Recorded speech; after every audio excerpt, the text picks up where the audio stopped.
High বন্ধুরা, শুভ সন্ধ্যা, good evening. আজকে বন্ধুরা সকাল থেকে লেগেছিলাম। এই যে আমার তুলসী মঞ্চ, শুধু ইট পাতা ছিল। নিজেই বালি দিয়ে সিমেন্ট দিয়ে হালকা করে ঢালাই করে আর তারপর মেজে দিলুম। কেমন হয়েছে একটু জানাবে। এইদিকে গোপাল, এদিকে লক্ষ্মীনারায়ণ, এইদিকে হচ্ছে বসুমাতা,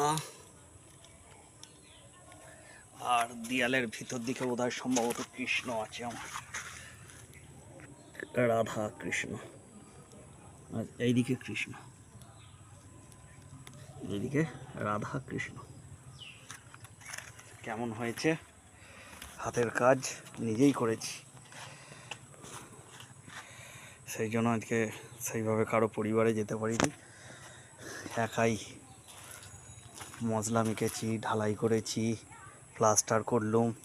ডেটোটা করা হলো না, ছোট কর্নিক ছিল না বলে। যাই হোক, কেমন হয়েছে সবাই একটু লাইক কমেন্ট করে জানাবেন।